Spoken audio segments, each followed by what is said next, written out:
decisions, calling a timeout, the Jets staff can't handle. So basically this kind of comes around to, at this point, like, do you have any confidence that this coaching staff and this coach is ever going to figure it out and ever going to be good enough to lead a playoff team? And I would say this, the Jets offensive staff is objectively bad. We said it was objectively bad when they hired him. We said, okay, maybe it's the price to pay to get Aaron Rodgers with Hackett.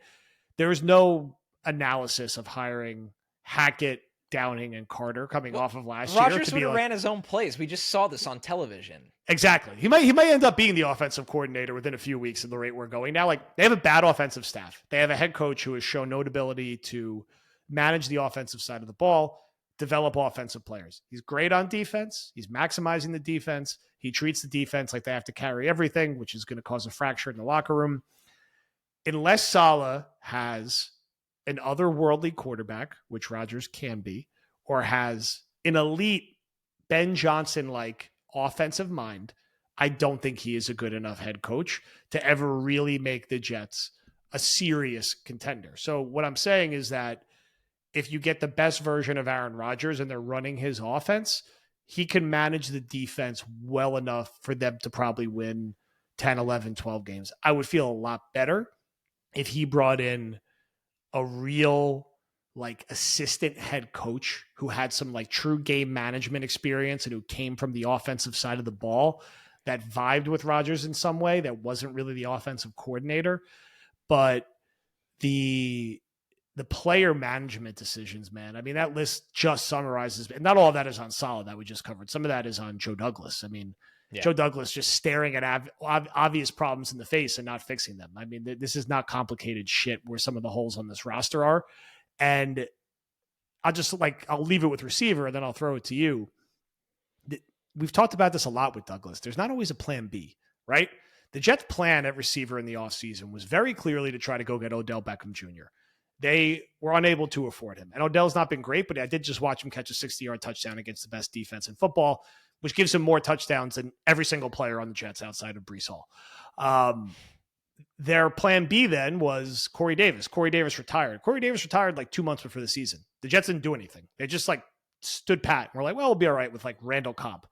Like, that is poor planning. And that is not having a plan B. Like, what are we doing here? And we've seen that far too many times. And that's what happens now when, as it currently sits, after all of this, the Jets' second best receiver is Xavier Gipson, and their third best receiver is Malik Taylor right now. That's their second and third best receivers who are active. So what are your thoughts on all of this, CR? And then we'll talk a little AFC East and Jets roster going forward. So many issues. I think that, going back to Carter being cut, and alarming how long he was the third down back at an effective rate.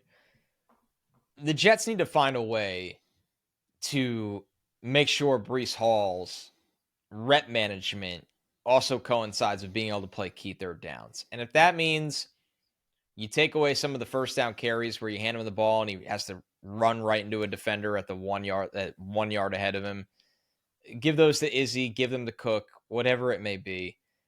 You need him on third down to catch the ball, to block, to really ideally catch the ball and be a threat out there. Even if it catches the attention of the defense and opens up some space for other players. So that's cutting your third down back tells me that Breece is going to move into more key downs. And I think when you look at receiver, it's just so frustrating because they loved Brownlee over the summer and it felt like they kept him on the roster, to eventually maybe work his way up some kind of role. And even if you don't trust Brownlee right now, like you said, Joe, then maybe Malik Taylor needs more opportunities. Lazard can't play anymore. I don't know if he's hurt or like what the hell's going on. Can't be on the field. And he's always been such a good blocker his entire career. He's missing blocks, he's missing assignments, he's getting penalties. Like, so many issues right now with Lazard, who cannot catch. He cannot catch. I mean, the one big catch he had was like a beach ball. It was like bobbling Yeah, it was. How many players have we talked about now on the offense who can't catch, can't run, and can't block? That's like Carter, that's Uzama, and it's Lazard. I don't know what the hell's wrong with Lazard because I kind of like the signing. I like the guy he was in Green Bay. He's not the same guy. This Aaron dude, Rodgers. like, he's unwatchable. Like, people are comparing him to like Justin McCarron's and Curtis Conway. Those guys at least like scored touchdowns sometimes and got open. Like, it's a miracle he caught that ball from Zach. If he dropped that slant route, I don't know what the hell would happen, but get him off the field. Play Malik Taylor. I don't even think is better than Brownlee, but just play him anyway. Anybody else? I said on postgame how football is a numbers game. And the Jets, if you're wondering how an offense can be this bad, they go out there and they play 9 on 11 all the time when they put Uzama and Lazard out there. All the time. 9 on 11. It's unbelievable. And think of it like this. They're not that good on the offensive line, so they're overmatched there already. And then the fact the defense can just completely try to dedicate everything to Garrett Wilson. And Zach's not seeing things fast enough anyway. Which, like this whole war, it's so exhausting. This whole war of everybody looking for reasons to say it's not the quarterback's fault. When I cannot emphasize enough, when things are this bad, everybody gets a piece of the blame. The only player I will put zero blame on, zero, is Breece Hall. The other player that's really close, because he's been in... Garrett Wilson probably deserves zero blame. I know he's made some mistakes. He did drop that one that kind of hit him in the hands or the chest down the sideline. But, like, that dude is... He's doing everything he can. He's probably exhausted, too. Becton's been solid this year. Not great. Solid, though. Like, by standards of tackle play, you're going to get beat. It happens. Tippmann has been really impressive as a rookie. But, man... does pretty much everything else around that reek. Like, it stinks. So bad. It's crazy. Like, you can argue that they... Well, number one, it's... Oh, okay, let me be fair to Conklin, too. Conklin is actually... He's had a decent year. It kind of annoys me that... And it's probably because he's being a good soldier. They trot out Conklin, like, post-game and then a podium the next day. Like, he's doing all this media. And they're asking him all these questions of, like, what's wrong?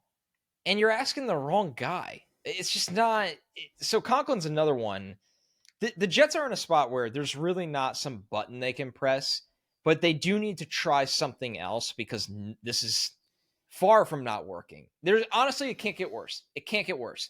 So if you are going to not take a look at any other quarterback, we'll just wave the white flag there. Lazard can't play.